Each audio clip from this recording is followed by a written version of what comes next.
Silent Night is directed by John Woos.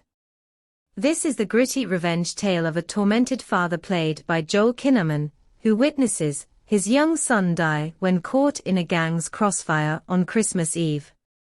He makes vengeance his life's mission and embarks on a punishing training regimen in order to avenge his son's death. Directed finds a way to make things that feel a bit soap, blood-soaked operas filled with bullets and fistfights, and car chases, and a lot of crash zooms.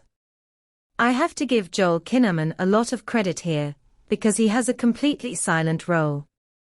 He screams a few times, but even his screams and his grunts are very raspy, because he is injured early in the movie and his ability to speak is taken away from him, and so he spends the entire film in a state of not being able to talk. He doesn't need the dialogue to communicate the emotions. He's very, very good. And there are some standout action sequences. A car chase in particular being a really great one, and a lot of bullets are fired.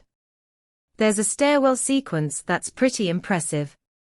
It's meant to feel like it's one take, very much so like the Daredevil TV show and other movies have done the stairwell, or the hallway one take.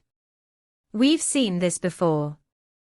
This one does have a lot of very obvious cuts though.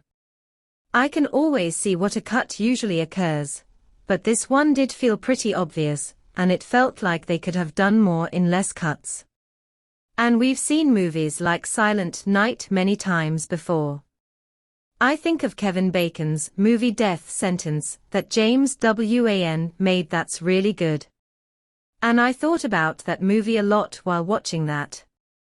And I actually think Death Sentence is better. Of course, there's a million Charles Bronson movies like this. There's a lot of movies where you cross the wrong person who decides. I think the tension would have been better if they could have found ways where he really did have to communicate something to somebody, even if it was as simple as his trying to reach someone who needs help, or that he would love to say something to in the middle of the heat of battle, but they can't hear him, because he can't speak and that ruins everything. They just needed to have a moment where this newfound hindrance to his life created an obstacle for him. But instead it felt more like a stylistic choice that the filmmakers wanted to make, and so they took his voice away. But the thing is, I watched John Woo movies for action and the action is very, very good. Joel Kinnaman does a lot of it himself. The fights are brutal. There's a lot of blood. As I said, there's an excellent car chase and quite a bit of shootouts. It feels very much like a 1980s movie. All of the villains are just bad guys who just kind of line up to get shot.